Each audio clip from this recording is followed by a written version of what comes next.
শামশেরগঞ্জের জয়কৃষ্ণপুর মাঠপাড়া ইটভাটার কাছে এক ব্যক্তির মৃতদেহ উদ্ধার।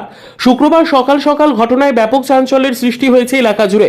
খবর পেয়ে ঘটনাস্থলে পৌঁছয় শামশেরগঞ্জ থানার পুলিশ। পুলিশ জানিয়েছে মৃত ওই ব্যক্তির নাম সুবোধ মণ্ডল, বয়স 52।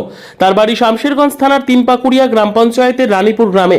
মৃত ব্যক্তি সামান্য মানসিক ভারসাম্যহীন ছিলেন বলেই জানিয়েছে পরিবারের সদস্যরা। যদিও এখনো পর্যন্ত মৃত্যুর সঠিক কারণ জানা যায়নি।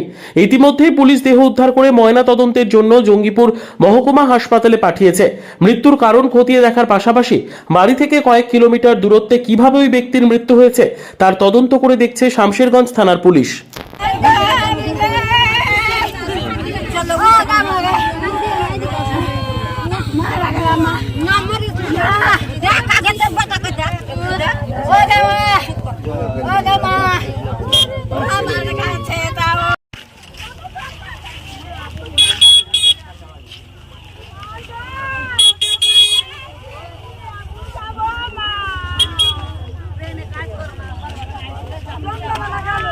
কাল সকাল 7টায় বেরিয়েছে বাড়ি থেকে।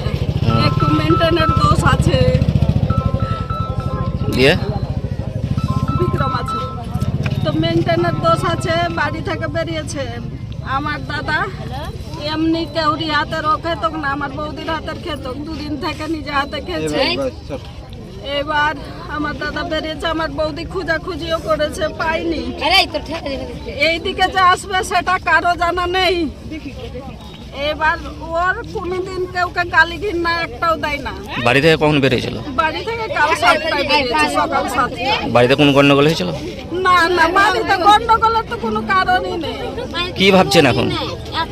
কি ভাবছি যে আমার দাদাকে নির্মম ভাবে মেরে ফেললো, তাদের শাস্তি যদি হয় তো করুক। আর আমার দাদা তো নির্মম ভাবে চলেই গেল, আমার পুরো মা থেকে গেল। এক মুঠ আগুনের আশায় আমার মা বেঁচে আছে, তাকে তো আর আমরা দিতে পারলাম না সেই সুখটা। আপনার বাড়ি? আমার বাড়ি ব্রাহ্মণ গ্রাম। আপনার নাম? আমার নাম পারুল মণ্ডল।